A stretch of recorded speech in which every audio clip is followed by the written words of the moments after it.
बिहार के नियोजित शिक्षकों का ट्रांसफर पोस्टिंग का मामला अब जल्द ही निपटारा कर लिया जाएगा। इस बार एक बार फिर से शिक्षा मंत्री सुनील कुमार ने बयान दिया है और कहा है कि लगभग पूरी प्रक्रिया पूरी कर ली गई है और अगले कैबिनेट की बैठक के बाद जल्द ही इसका पूरी तरह से निष्पादन कर दिया जाएगा। चूँकि जिस तरह से लगातार सरकार पर ये टाल मटोल करने के आरोप लग रहे थे, तो उस पर सुनील कुमार ने क्या कुछ बयान दिया है, आइए सुनाते हैं।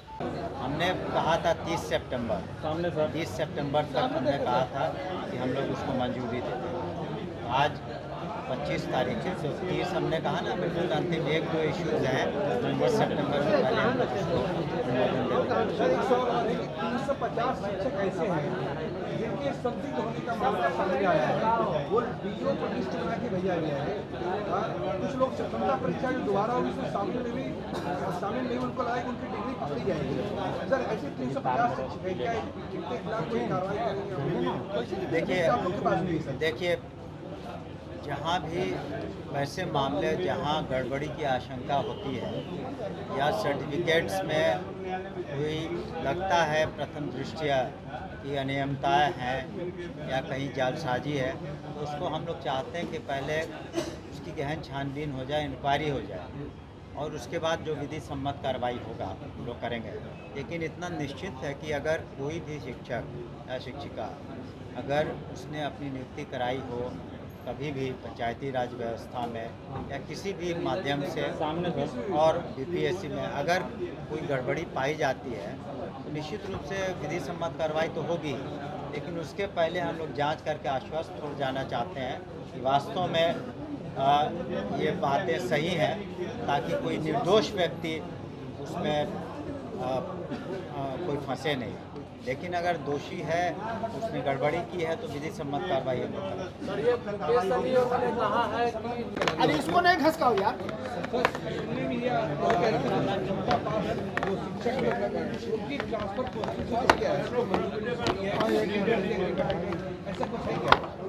देखिए,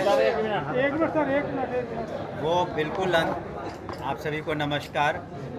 न सिर्फ सक्षमता लेकिन बीपीएससी से जो पास है कमीशन से भी, तो वो बिल्कुल अंतिम चरण में है। अगले 2-3 दिन में हम लोग पूरा कर लेंगे और आप लोगों को हमने जैसे कहा था, सदन में भी कहा था कि हम लोग यथासंभव उसको उदार रखेंगे और उसमें जो महिलाएं हैं या जो बीमार हैं या असाध्य रोग है या जो ऐसी महिलाएं जो सिंगल हैं, तो इन लोगों का विशेष ध्यान हम लोग रखेंगे और कोशिश करेंगे कि अधिकांश जो पिटिशन आए हैं उनको एड्रेस करने का।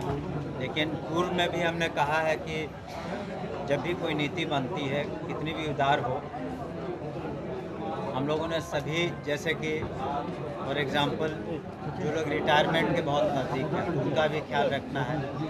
तो सारी बातों का देख करके, चूँकि संख्या बहुत है, लाखों में है, तो हर एक व्यक्ति की समस्या को एड्रेस करना मुश्किल होगा।